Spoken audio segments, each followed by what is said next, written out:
It's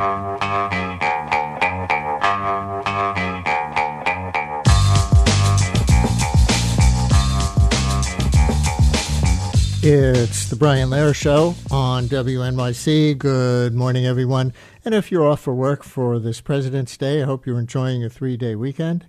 If you're working the holiday, thank you for your service. And if you're home with the kids who are off from school all week, well, good luck. And for this President's Day, we begin with the latest episode of our series, 100 Years of 100 Things. If you're new to the show, we are observing WNYC's 100 years as a not-for-profit radio station with a history series exploring 100 years of 100 different things. We're up to thing number 70 today, 100 years of presidential power. Obviously, the news hook is the aggressive way that President Trump is wielding or trying to wield executive power since his inauguration last month, and he's not shy about declaring it. On Saturday, for example, he posted a version of a line usually attributed to Napoleon, though nobody seems to really know if that's where it originated. But Trump wrote, "He who saves his country does not violate any law." The Republican Congress seems to be fine with that. For some federal courts, however, it's a different story. Reading from a list of court orders so far, as published by Forbes, we have these, for example. District Judge Amy Berman Jackson ruled Trump plainly violated the law by firing the government ethics watchdog Hampton Dellinger. A federal judge ordered the Trump administration to temporarily lift a freeze on foreign aid, noting that the officials, quote, have not offered any explanation for why a blanket suspension of all congressionally appropriated foreign aid was a rational precursor to reviewing programs, unquote. Baltimore-based judge Brendan Herson blocked Trump's directives restricting transgender health care and gender-affirming care for people under age 19, with Judge Herson saying at a hearing that Trump's restrictions on the medical treatments, quote, seems to deny that this population even exists. And Trump's executive order rescinding birthright citizenship for people born in the U.S. to parents who aren't citizens or permanent residents was blocked for a fourth time in court. Those examples from Forbes, and there are others as well, as you know. And as we've discussed on this show, Vice President Vance in a tweet seemed to be sending out a trial balloon on the idea that Trump might even defy court orders, though so far Trump himself says he won't. But you get the idea that the limits of presidential power are being tested and evaluated right now, perhaps like never before. Well, it's the never before part that we'll ask about in this episode of 100 Years of 100 Things with our special guest, historian Douglas Brinkley. Professor Brinkley teaches history at Rice University. He's a CNN presidential historian and a contributing editor at Vanity Fair. He has written many books, just a few of which are The Wilderness Warrior, Theodore Roosevelt and the Crusade for America, Rightful Heritage, Franklin D. Roosevelt and the Land of America, Wheels for the World, Henry Ford, His Company and a Century of Progress, The Reagan Diaries, Tour of Duty, John Kerry and the Vietnam War, the book Cronkite, and The Unfinished Presidency, Jimmy Carter's Journey Beyond the White House. Professor Brinkley, I know there are many things you could be doing on this President's Day, so thanks for spending some of it with us, and welcome back to WNYC. Well, it's a privilege to be on back with you.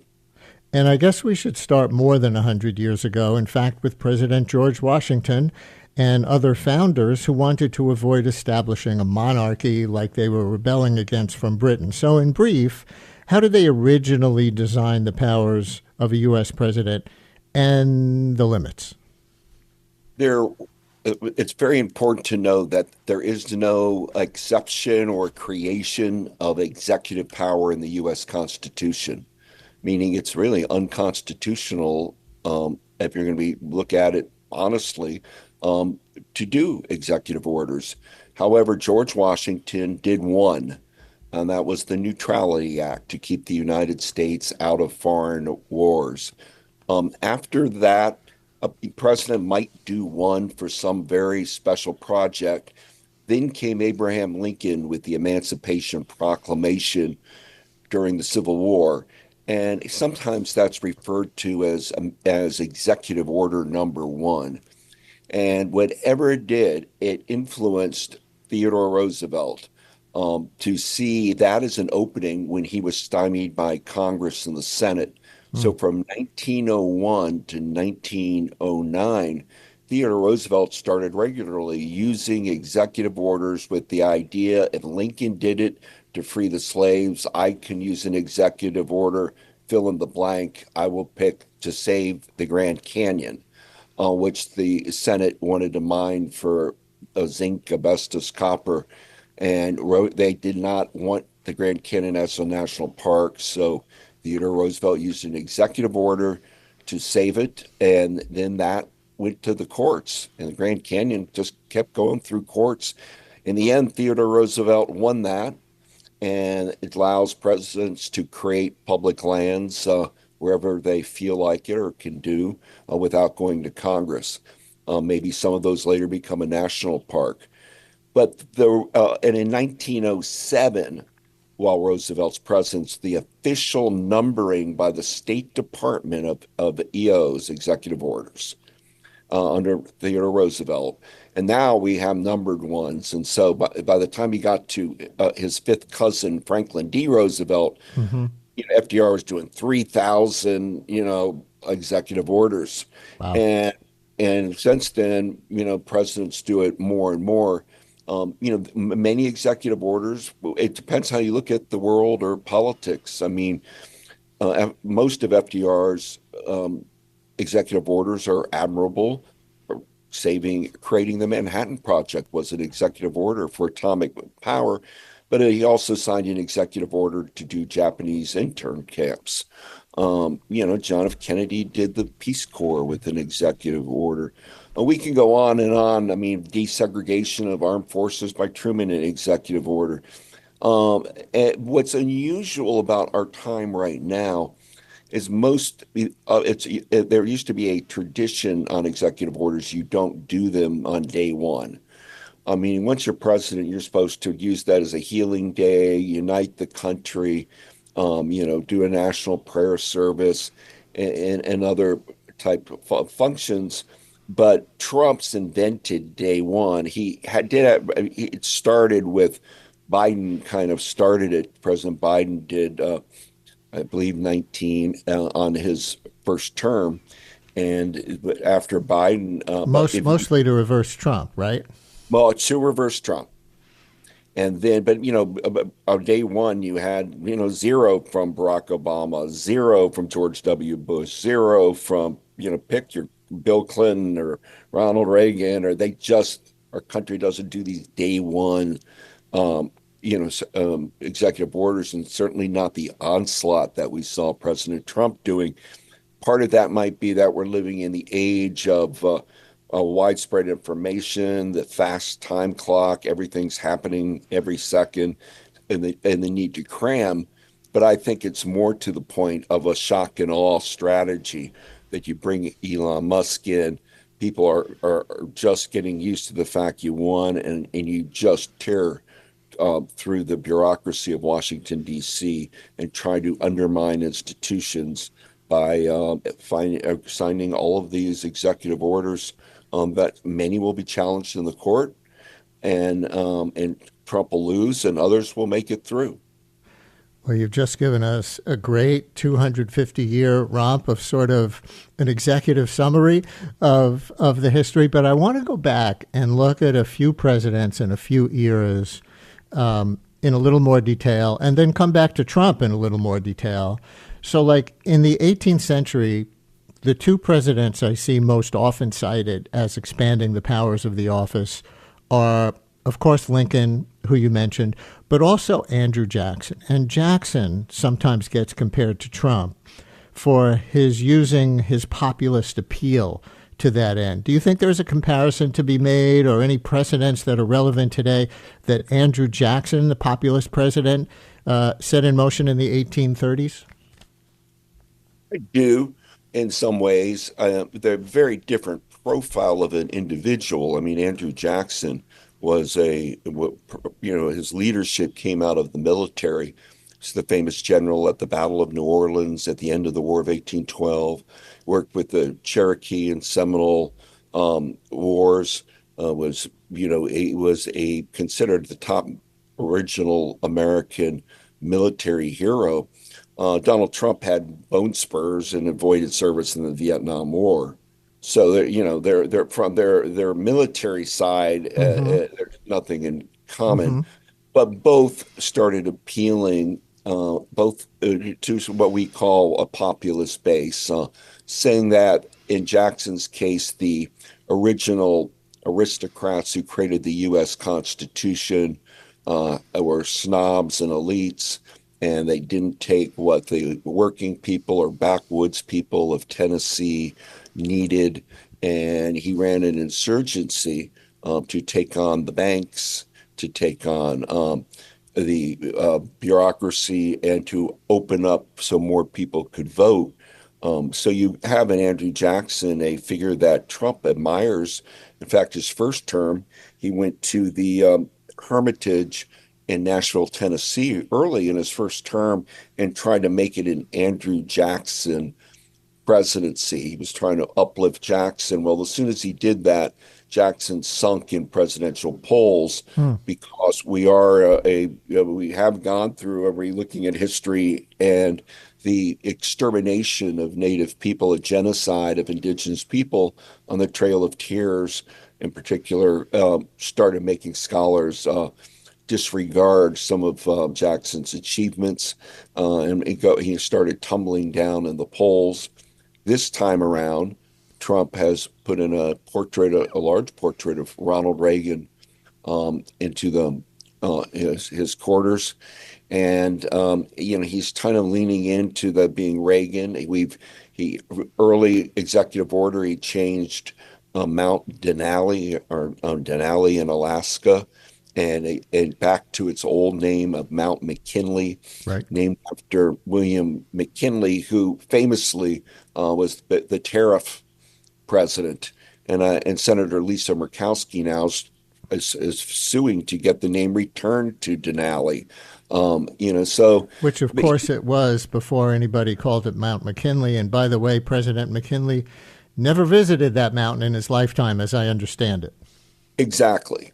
And there's no reason for it except that he started to understand tariffs, and somebody told him about McKinley, and he's done that in anything that it's a sort of a kindred spirit of changing the Gulf of Mexico to the Gulf of America. But so Donald Trump does not have a sense of presidential history. He has heroes or people he admires, and they've tended to be ardent military types. George C. Patton and Douglas MacArthur are probably more to his liking, or as he said, people that he most admires more than presidents. He has liked to compare himself to Abraham Lincoln, or at least say, boy, Lincoln was great. Maybe I'm up there. Maybe I'm as good as Lincoln. Hmm. Barack Obama saw his presidency as a kind of a torch to be handed to the next person in a relay race, and that it was all part of the chain of building of the United States. Donald Trump is imagining himself and I'm getting on Mount Rushmore. Why aren't I carved on that mountain?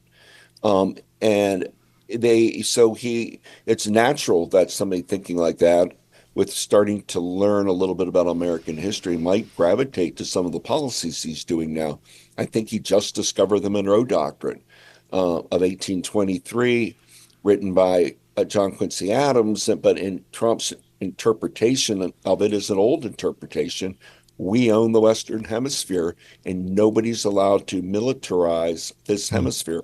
Mm-hmm. And hence, China has some operations off of the Panama Canal. He thinks that that's a infringement.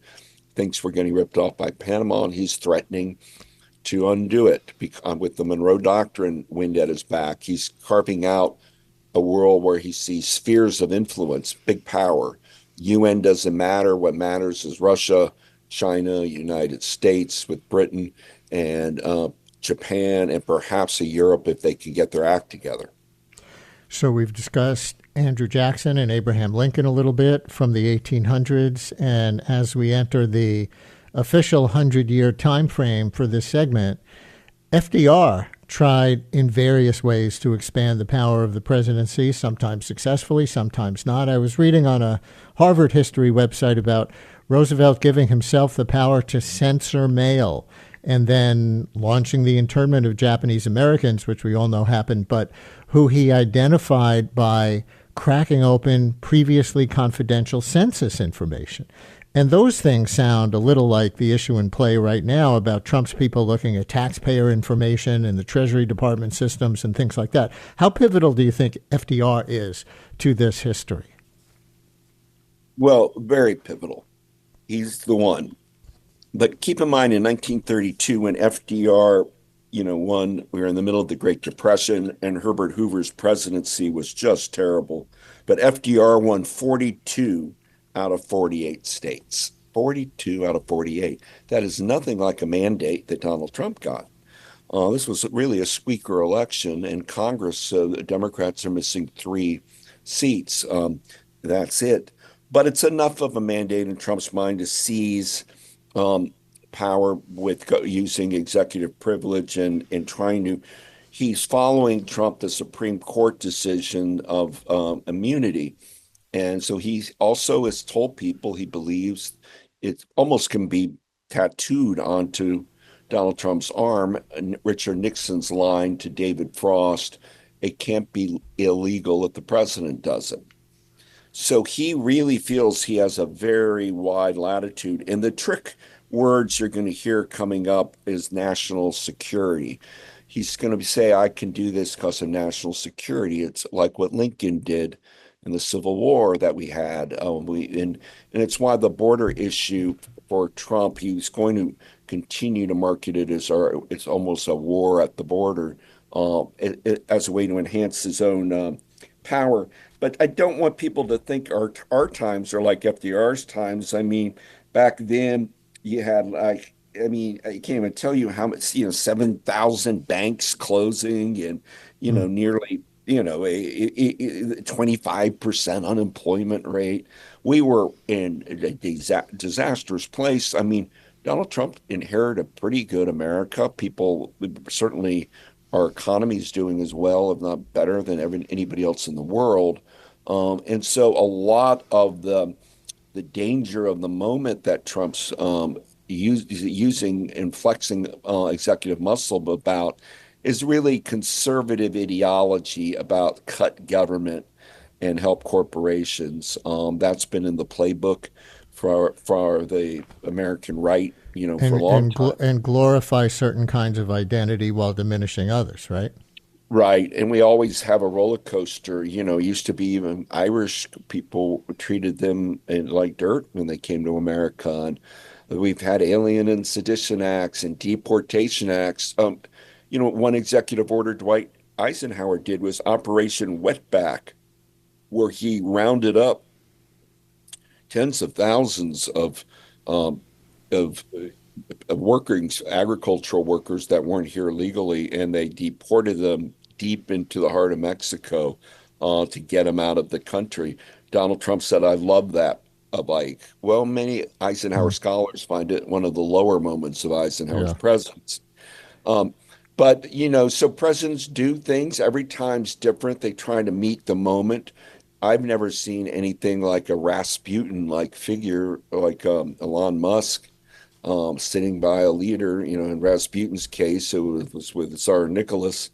But they're kind of guiding the president on what to do and what he knows. And the amount of information he's collecting on people is quite staggering, Musk. And I think Musk does many incredible things with his innovation and entrepreneurship. But where's the limit that's going to block him from just grabbing everybody's IRS records? When you say Rasputin, can you give people a little of the history? Because they may, Rasputin, kind of know the name, but don't really know the story. What is the comparison that you're making?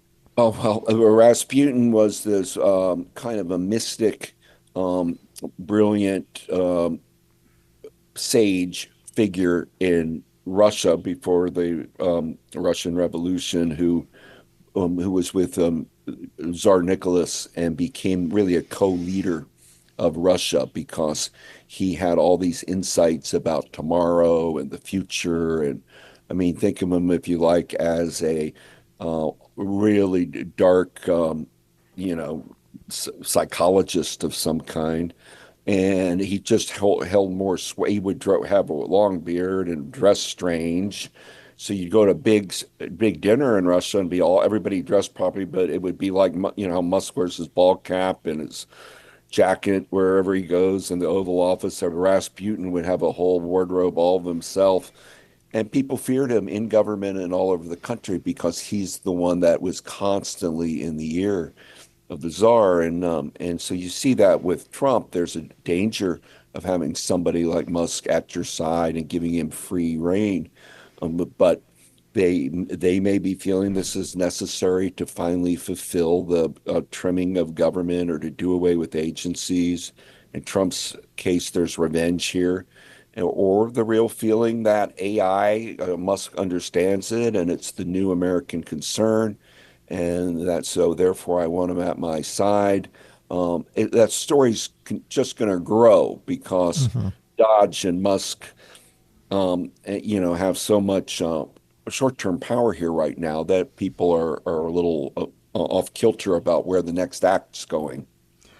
Before we leave FDR, he was also the first president to go against George Washington's unwritten rule of 2 terms and no more. Roosevelt was elected, as I'm sure just about every listener knows, to 4 terms. Here's a clip of him after that precedent-breaking 3rd election in 1940, seeming to argue the necessity of him staying in office because World War II was already underway in Europe.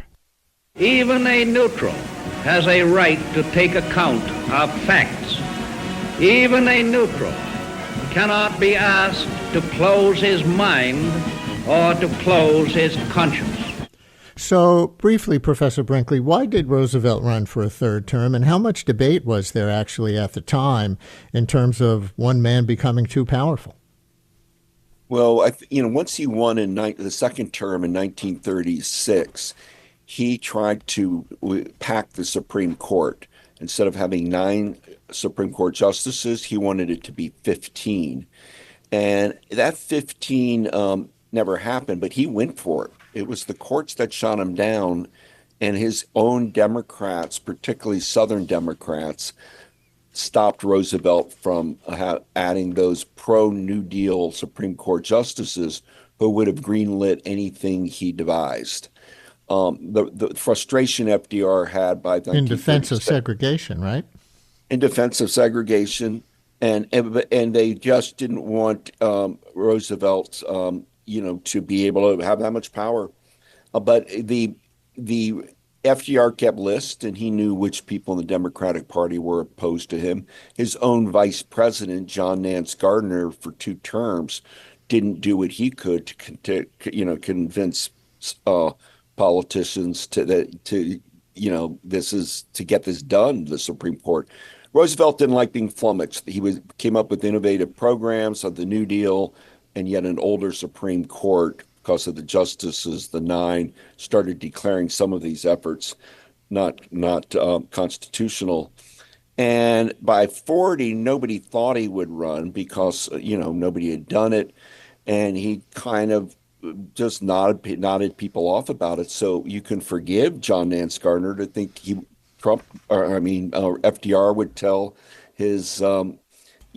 his vice president after loyally serving for 8 years, okay, go for it, I'm stepping down. Roosevelt liked power too much for that. He knew the world was a tinderbox. He was establishing a relationship overseas with Winston Churchill. The Second World War was going to occur, and so he simply decided to run again for a 3rd term, and did and won. And then it ran for a 4th term in 1944 in the middle of World War II, and then again won. And anytime a president gets broken, things happen. In this case, a constitutional amendment, became law, where you can only do 2 terms. So the odds of Donald Trump trying to run a third term it would certainly go to the Supreme Court and the Senate, and it would be such an effort that I find it highly unlikely. However, I would not be surprised if, say, Donald Trump Jr. gets into, runs for president. And I'm not suggesting he will, but I'm saying Trump will look for a way to consolidate the Trump MAGA movement.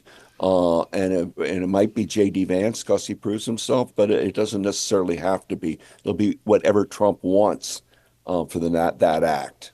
Briefly, was the backlash to Roosevelt's 4 terms that led to the constitutional amendment, barring that, just mostly a partisan thing because Republicans finally got control of the Congress, so they were able to initiate it, and there are enough Republican states, because you need, 3/4 of the states to ratify a constitutional amendment? Or was there a more broad bipartisan feeling like, yeah, he was a great president, but let's not do that again? It was more of the latter, because there was he was very sick. And remember, he ran in 1944 and won in November, but by April 12th, 1945, he had died, only serving months in his 4th term. And there's a feeling that at Yalta, in the big moment of the dividing of the bounty of World War II, that Roosevelt was sick, listless, dark circles under his eyes, fatigued, wasn't the old, president of vigor that people had come to know, meaning he was quite diminished in capacity, much like Joe Biden had been the last couple of years. And so there was a really recognition that we eventually we got to do something about this, or some popular person could stay on and not really be up to par. And that it wasn't good. It could lead to an autocracy if you allow these presidents to keep going. Listeners, we can take a few President's Day questions and comments in this 100 Years of 100 Things, episode number 70, 100 years and more of the rise of presidential power in the context of this President's Day and of President Trump's attempts to exert so much executive authority, with historian Douglas Brinkley from Rice University and Vanity Fair and a CNN presidential historian. 212-433 WNYC 212-433-9692. Call or text, and we'll continue in a minute.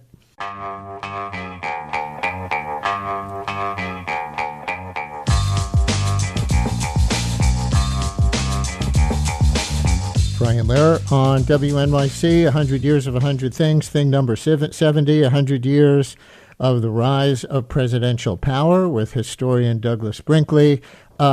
Interesting, Professor Brinkley, we've gotten a number of calls or texts with people who want to either add to or challenge your comparison of Musk with Rasputin, and I'm going to take Mike in Weston, Connecticut to represent that group. Mike, you're on WNYC. Hello. Brian, big fan. Listen to the show all the time, even when I'm at work or just driving to and from. I won't tell you. Thank you. I won't tell your boss. I'm my own boss. Oh, good. So that's working out well for me. So, I've never called before. The last time I called a radio show, it was Bob Grant's show, and Matt Drudge was on it. That's how long ago that was. But anyway, to get to the point, I'm no historian, and I know your guest is. And so Rasputin is a fascinating person, and but I couldn't try to debate anyone about his role in history and anything like that. But it occurred to me that someone might want to make the case that Jill Biden, a female version of Rasputin. What do you think? Jill Biden? Yeah, well, okay. By the way, just for quick background, I am not a fan of Trump. Can't stand the guy. I voted for Harris. Not trying to get any trouble going or anything like that. But I feel like Joe Biden got a lot of bad advice. And where did that come from? I don't know. Maybe we'll never know. But Other people have posited that she might have played, undue influence. Of course, she's his wife and everything, so I get that. Mostly on staying. But anyway, he stuck around too long. Yeah, stuck around too long. Mike, thank you very much. Briefly, Professor?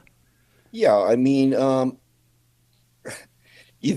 get the analogy. It makes sense, and I do think that probably the role of First Lady of Jill Biden is going to be.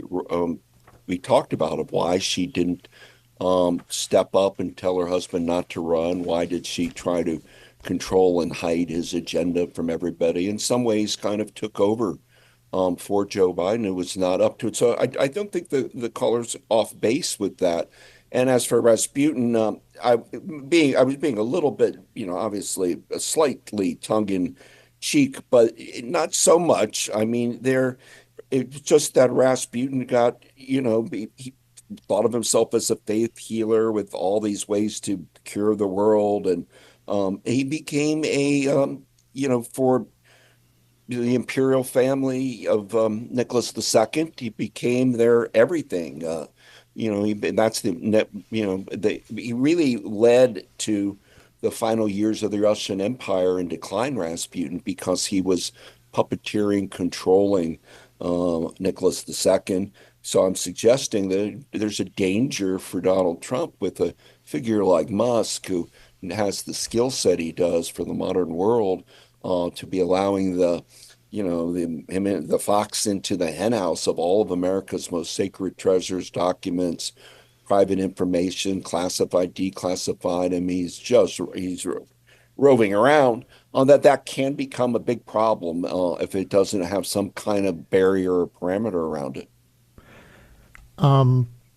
Before we get to back to the president, obviously you've been weaving commentary about Trump into this whole conversation, which I appreciate, grounding it in the present as we talk about history, because that's, of course, why we're talking about history. But before we end squarely in the present with Trump, just mention Nixon again, which you did, and that statement that he made that if the president does it, it's not against the law. Nixon, of course, got repudiated by the courts and then by Congress with post-Watergate reforms, limiting presidential power, enhancing congressional power. But I want to touch on President Obama, as he got frustrated by a Republican Congress, and he increasingly used executive orders, as he declared he would in this clip from January 2014. I want to work with Congress this year on proven ways to create jobs, like building infrastructure and fixing our broken immigration system. Where Congress isn't acting, I'll act on my own. Can you talk about Obama and also maybe Biden in terms of executive orders? You mentioned Biden issuing a lot of day one executive orders, which had not been customary, largely to reverse things that Trump had done in his first term that Biden thought were unconscionable. But talk about Obama as the news focuses on how aggressively Trump is using them today. Obama seemed to say flat out there, and I know there was coverage of this at the time, and people look back on this as saying, hey, I'm going to use executive orders to the full extent that I can. Yes, Obama's very important in the history of executive orders, because once he became president, he decided to push forward on affordable health care, his big signature achievement. And he got it through by really a close vote to get that passed. No Republicans, and all Democratic Affordable Care Act, or Obamacare. And that created a reaction. Mitch McConnell, Senate leader, said, we won't do business with Obama after this. That's first summer of Obama's presidency. That's when the Tea Party movement was formed. And there started to becoming Republicans not wanting to be in photo ops with Obama, or do business with the Obama administration, except on national security issues. So Obama said, I picked up the phone and the pen, and I started writing executive orders, and he did a lot of them on all sorts of areas of American life. Many are with us today. Some have fallen by the wayside, but it allowed Obama to feel presidential in order to win that second term. And it helped that Operation Neptune Spear, the getting of Osama bin Laden happened. I mean, Obama's team got him. And so that gave him another credential. So it made him still see like he wasn't a lame duck or being held in a headlock by the Senate and Congress, allowed him to flourish as a successful two-term president. But he is one that recognized the innate power of following the president of, say, FDR, and you do what you need to do with using EOs. And you see Trump doing that just on a much larger basis. So would it be accurate to say presidents of both parties try to expand their powers and the opposition party resists? It's not like one party's presidents more than the others are hoarders of power? Or do you think, considering what Trump is doing, that that's a false equivalency? It's not false, but you'd have to add on today's U.S. Supreme Court, which it seems to be quite polarized and in one direction towards conservative values and Federalist Society ideals, and meaning they're allies of Donald Trump. And so Trump's making a gamble that a lot of what he does, if it goes to the court, they'll win on his side. And, something that FDR would, look at. Obama didn't do that as much because the court still, could come up on, was uncertain. But in Trump's case, he's convinced he can get with the group in there now pretty much what he wants done. Not all, but a lot of big things. So he's going for it. Here's Doug in Mount Vernon, who has a question about executive powers and the negotiations over the war in Ukraine that are taking place this week. Doug, you're on WNYC with historian Douglas Brinkley. Hi, good morning. My brother-in-law sent me an article by Timothy Schneider. It was a good article about comparing Trump's approach to Ukraine with the European approach in Munich. Is that Timothy Snyder who wrote the book on tyranny? Yes.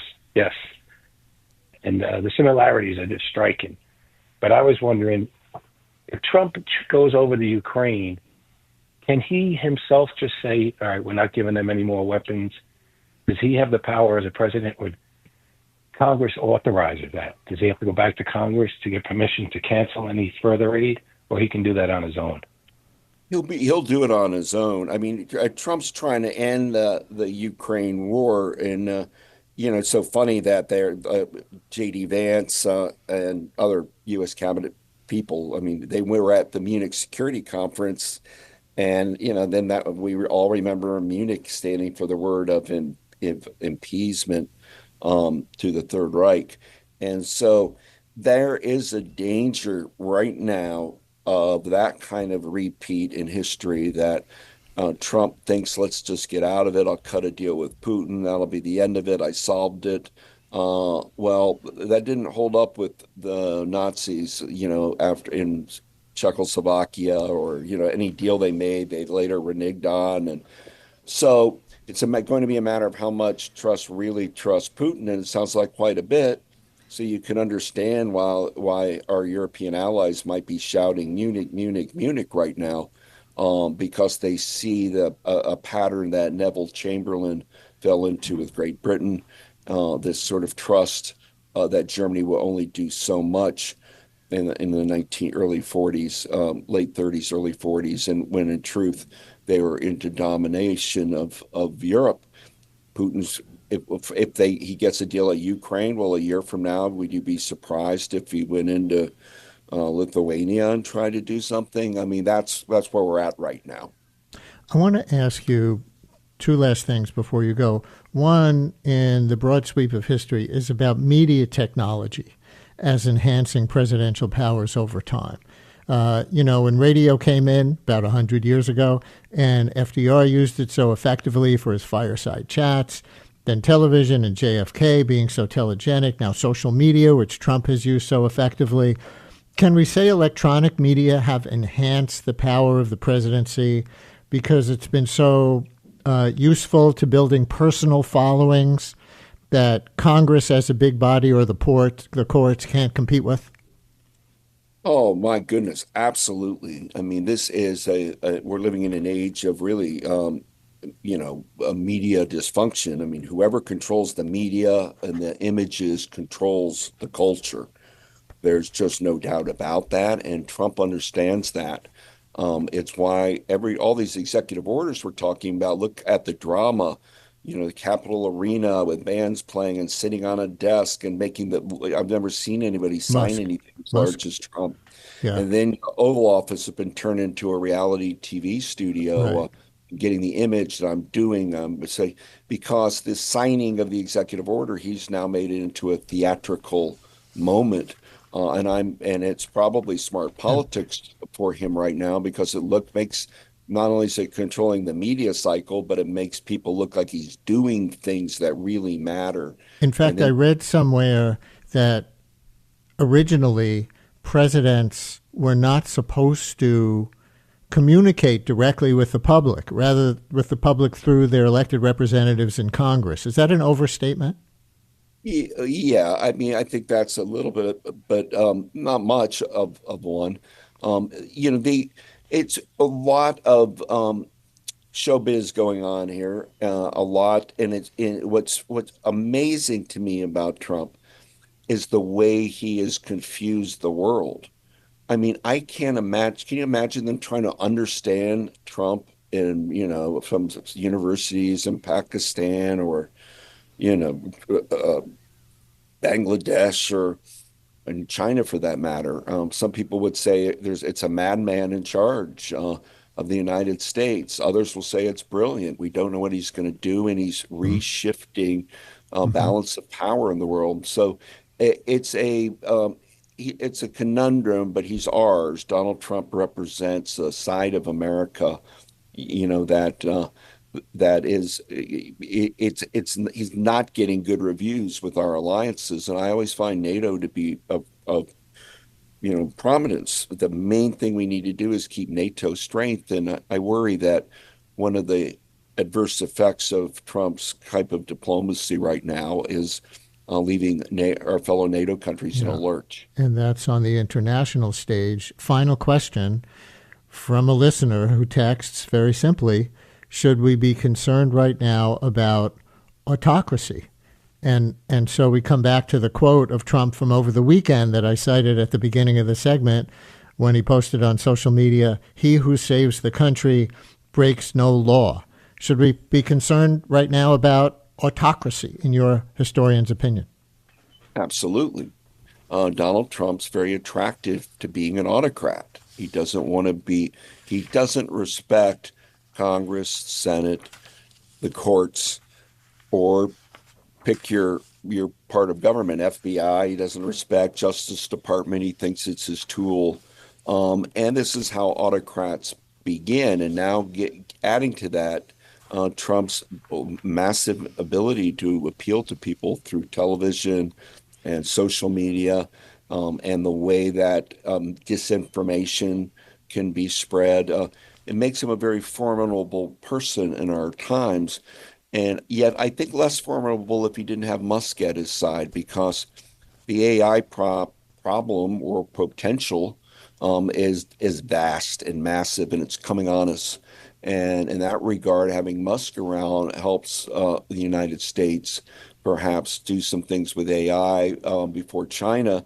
So there's some benefits here and there. But I am concerned of Trump, always have been, about his authoritarian bent and the way that he can demean people and then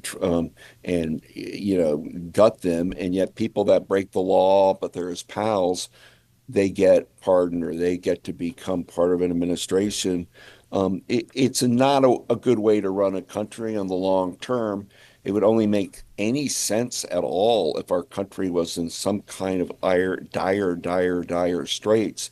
I personally didn't feel our country was doing that bad after the pandemic. We're healing from it, but Trump was able to sell fear. FDR sold there's nothing to fear but fear itself, and Donald Trump sold fear. America's being destroyed, and I'm coming here to save it. Douglas Brinkley, teaches history at Rice University. He's a CNN presidential historian and a contributing editor at Vanity Fair, as well as the author of many best-selling and award-winning books. Thank you so much for giving us this time on President's Day. We really appreciate it. I really enjoy what you do, and thank you, what you do for our country. Take care.